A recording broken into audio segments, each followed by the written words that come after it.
የኤርትራን የግዛት አንድነት ጥሰቶች በተመለከተ መንግስት የያዘው የመታቀብ አቋም ሁሌም እንደማይቀጥል ዶክተር ጌዲዮን ጢሞቴዎስ አሳሰቡ። ኤርትራ በኢትዮጵያ ሉዓላዊነትና የግዛት አንድነት ላይ የምትፈጽማቸው ጥሰቶችን በተመለከተ የፌዴራል መንግስት የያዘው እርምጃ ከመውሰድ የመታቀብ አካሄድ ሁሌም የሚቀጥልና ገደብ የለሽ ተደርጎ መወሰድ እንደሌለበት የውጭ ጉዳይ ሚኒስትሩ አስታውቀዋል። ዶክተር ጌዲዮን ጢሞቴዎስ ኢትዮጵያ ከኤርትራ መገንጠል በፊትና በኋላ በአሰብ ወደብ ላይ ባፈሰሰችው ከፍተኛ ሀብት ምክንያት አሰብ በፌዴራል መንግስት በዋነኛነት ቅድሚያ የሚሰጠው ጉዳይ እንደሆነ መግለጻቸውም ተዘግቧል። የውጭ ጉዳይ ሚኒስትሩ ዶክተር ጌዲዮን ጢሞቴዎስ ይህንን የተናገሩት ትናንት ሐሙስ ዕለት ህዳር 4 ቀን 2018 ዓ.ም ሆርን ሪቪው የተባለው ቲንክ ታንክ ከአዲስ አበባ ዩኒቨርሲቲ ጋር በመተባበር ባካሄደው የፖሊሲ ፎረም ላይ ነው። ዶክተር ጌዲዮን አምባሳደሮችን ጨምሮ የተለያዩ ሀገራት ዲፕሎማቶች በታደሙበት በዚህ መድረክ ላይ በአፍሪካ ቀንድ የታዩ ሰሞነኛ ሁኔታዎችን በተመለከተ የኢትዮጵያ መንግስትን ፖሊሲና ምልከታ አቅርበዋል። የውጭ ጉዳይ ሚኒስትሩ ገለጻ በተለይም ያተኮረው በኢትዮጵያና የኤርትራ ግንኙነት ላይ ነው።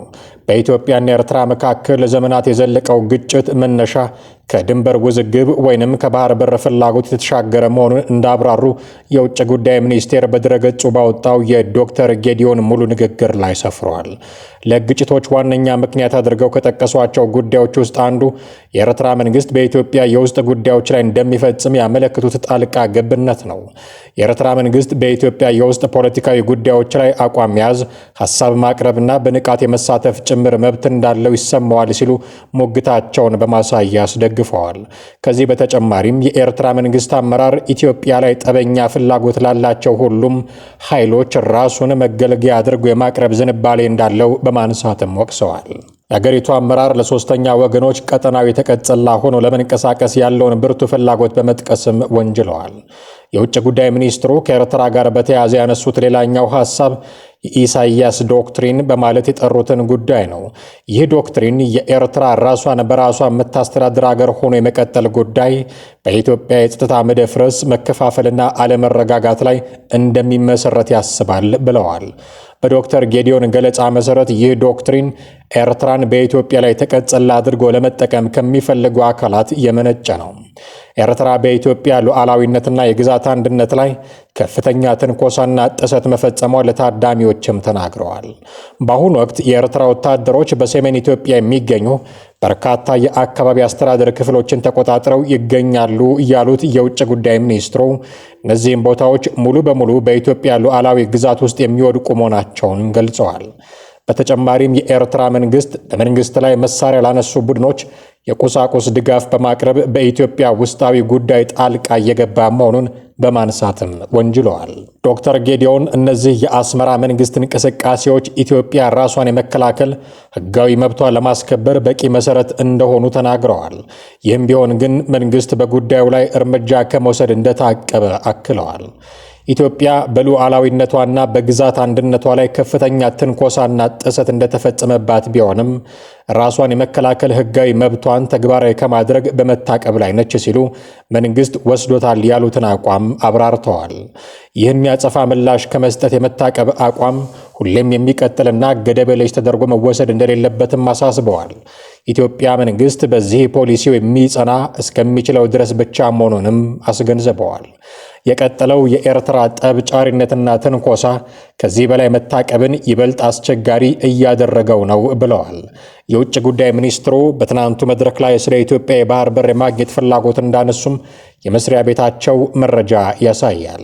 ዶክተር ጌዲዮን የባህር በር ለኢትዮጵያ የህልውና ጉዳይ መሆኑን እንዲሁም ከ130 ሚሊዮን በላይ የሚሆነው የአገሪቱ ህዝብ ዘላቂና ደህንነቱ የተረጋገጠ ባህር እንደሚያስፈልገው በመጥቀስ ከዚህ ቀደም በመንግስት ባለስልጣናት የተነሱ ሐሳቦችን በድጋሚ አንጸባርቀዋል። በተጨማሪም ዶክተር ጌዲዮን ጢሞቴዎስ አሰብ ወደብ በኢትዮጵያ መንግስት በዋነኛነት ቅድሚያ የሚሰጠው ጉዳይ መሆኑን እንደተናገሩ መድረኩን ባዘጋጀው ሆርን ሪቪው ድረገጽ በወጣው የውይይቱ ጭምቅ ሐሳብ ላይ ሰፍረዋል። መንግስት ይህንን አቋም የያዘው የአሰብ ወደብን በተመለከተ የተፈጸሙ ታሪካዊና ህጋዊ ስህተቶችን ለማረም ካለው ፍላጎት የመነጨ ብቻ እንዳልሆነም አስረድተዋል። ኢትዮጵያ ከኤርትራ መገንጠል በፊትና በኋላ በወደቡ ላይ በከፍተኛ መጠን ሀብት ማፍሰሷ የአሰብ ወደብን ቅድሚያ የሚሰጠው ጉዳይ ለማድረጓ ምክንያት እንደሆነ ገልጸዋልም ተብሏል። ከኢትዮጵያ አስገዳጅ ኢኮኖሚያዊ ሁኔታዎች፣ ዴሞግራፊያዊ እውነታዎችና ታሪካዊ ሁኔታዎች የተነሳ መንግስት የሚያነሳው የባህር በር ፍላጎት ፍትሐዊ፣ ምክንያታዊና ቅቡልነት ያለው እንደሆነ አስምረውበታል። ዶክተር ጌዲዮን በኢትዮጵያና በኤርትራ መካከል ያለው ውጥረት ሊፈታ የሚችለው በሁለቱ ሀገራት መካከል በሚደረግ ቀጠናዊ የኢኮኖሚ ውህደት በመፍጠር ነው የሚል አቋማቸውን በግልጻቸው አቅርበዋል። የኢትዮጵያ ዘላቂና ደህንነቱ የተረጋገጠ የባህር በር የማግኘት ፍላጎትም በዚህ አካሄድ መፍትሄ እንደሚያገኝ አስረድተዋል። ኢትዮጵያ የአሰብ ወደብን በዘላቂነትና ደህንነቱ በተጠበቀ መልኩ ለማግኘት የሚያስችላትን ሌሎች አማራጭ መንገዶችን ለመመልከት ዝግጁ መሆኗንም ተናግረዋል። ይህ አይነቱ አማራጭ የኢትዮጵያን የረዥም ጊዜ ፍላጎት የሚያሟላና ለኤርትራም ጠቃሚ እንደሚሆን አክለዋል።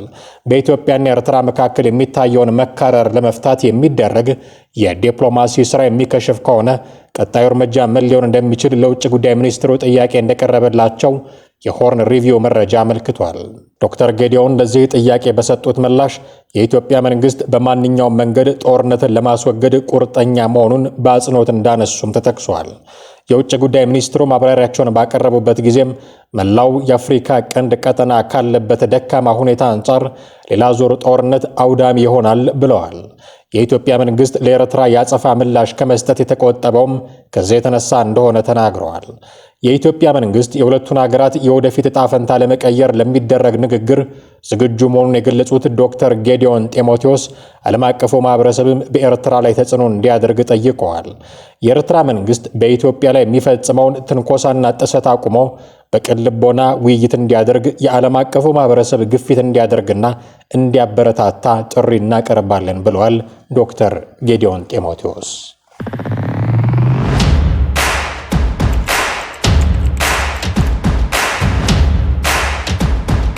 በአዲግራት ሰልፍ ያደረጉ የቲዲኤፍ አባላት እንዲታሰሩ ትዕዛዝ ወጣባቸው። ትናንት አዲግራት መንገድ ዘግተው ተቃውሞ ሲያሰሙ የነበሩትን የህወሓት አርሚ 15 አባላት እንዲታሰሩ ትዕዛዝ መሰጠቱን የሚያመለክት የስልክ ቅጂ ወጥቷል። በትዕዛዙም ሰልፍ የወጡትን ታጋዮች ለቃቅማችሁ እሰሯቸው የሚል ትርጉም ያለው ድምፅ ይሰማል። አጎስ አቤት من مخيد هافتاي خيدو تولو لا هافتا ارمزيو ثم راح توصل نسجنا يوم ولا عليه ولا وقدمنا له هذه اذا حدا 4-5 زخونه لو ثم راح توصل ونستقومنا هو ساعتهم يوم فطيرهم منبرت مالكو كل قد ساعات سرعه المرت ما هيرو ولا بحر ساعتهم كل وطيو لافت مسلطنيا هو أفتو مثلا تانية يتقمنا نحن تقمنا كيتبالين 50 قدر هذه تقول كسر أسجل الوائية تاناتنا كذا زرا في قسمنا نفوليو قل سوينا حفشاوي استي أفتو دي 5 استيخي يخونا أفتو دي أفتليتهم يدكمهم ما هو استي انت تجحر ساعات انت تصبح سرعات بزلو من قدي هو كم كفلتر كان خلينا جاجرهم هذا قد استي يخيل استي رأي واستي بعلته وردتي هذا الساعات دي كلهم يتغير كلهم كان مفتاح هذه زي منهم زي ما تمهنا تفلت أي 5 جور زلهم هو الذي يوسف عندنا انت يا اخي يوضح ما يوسف ما سو كم هو زلهم زرادرا قاتيلا من ديام كيدا من هذه أفتا تنتسع عيسى من ديام أفتا بياسا أفتا مغوار سلام بلهم هذه لو 5 من ديام كيدا هو سما سبي هو كله زوم زي حسو تقاللتي لو خالي تو يخلو هذه خاليهم كوني خل زرادرا كنا لفتا 5 ديام كيدا من ديهم هو ما سوق زعكوت أحد فليهم نعم ثروة هم عدقون له هو يمسون ما هو يصيروا هما أو ثم لا بعلها خدمة ود سبسة زي اللي بعلها تأخذكم لهم تاو نا هذا قتلهم يفيدوا هذا سلم أي جرائم عارف ወታደሮቹ እንዲታሰሩ ትዕዛዝ ቢተላለፈባቸውም እነርሱ ተቃውሟቸውን ዛሬም ቀጥለው ታይተዋል። የህወሓት አርሚ 15 ተቃውሞ ሰልፍ በአዲግራት ከተማ ዛሬም ተደርጓል። ተፈናቃዮች ወደ ቀያቸው ይመለሱ፣ ከሻዕቢያ ጋር የተጀመረው የጥፋት ጥምረት ይቁም፣ የታገልነው ለትግራይ ህዝብ እንጂ ለህወሓት አይደለም፣ መብታችን ይከበር፣ የቤት መስሪያ ቦታ ይሰጠን፣ ጉዳት የደረሰባቸው ታጋዮች በቂ ሕክምና ይሰጣቸው የሚሉ ጥያቄዎችን በማሰማት ላይ ሲሆኑ የከተማዋን ዋና ዋና መንገዶችም መዝጋታቸው ታውቋል።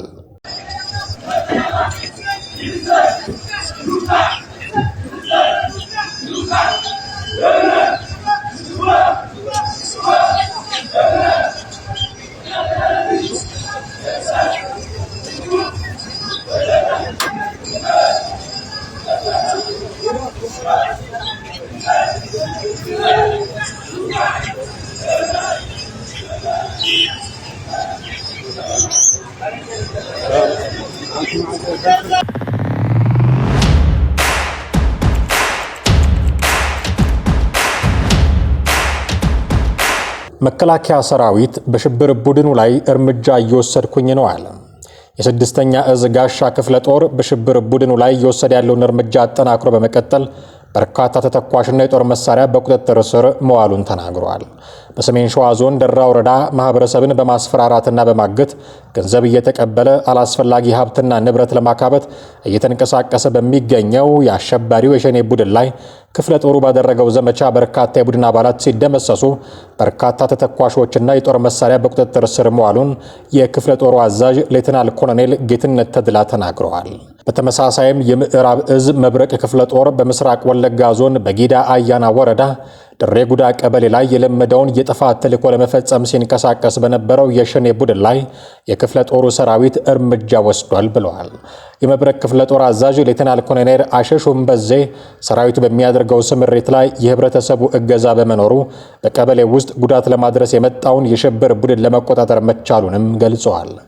በተደረገው ስምሪትም ከሽብር ቡድኑ አባላት 11 ላይ እርምጃ ሲወሰድ ቀሪው እየተንጠባጠበ ጫካ ገብቷል። መሳሪያ፣ ተተኳሽና ትጥቅ መማረኩንም ተናግረዋል።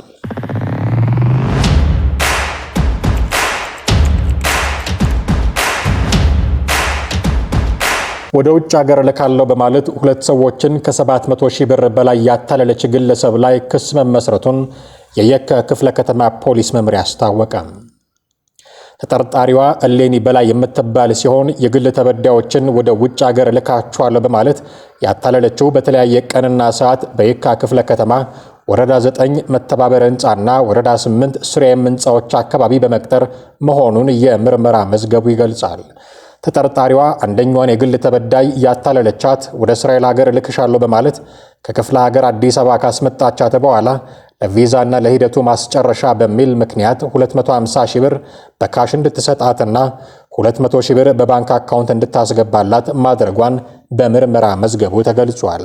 ይህ በእንዲህ እንዳለ ግለሰቧ ተመሳሳይ የማታለል ዘዴን ተጠቅማ ሌላኛዋን የግል ተበዳይ ወደ ኒውዚላንድ ለመላክ ተስማምታ ከኢትዮጵያ ቀጥታ መሄድ ስለማይቻል በቅድሚያ ለአረብ ኤሚሬትስ በ320,175 ብር ሲፒኦ አሰርታ በመቀበል ትሰወራለች።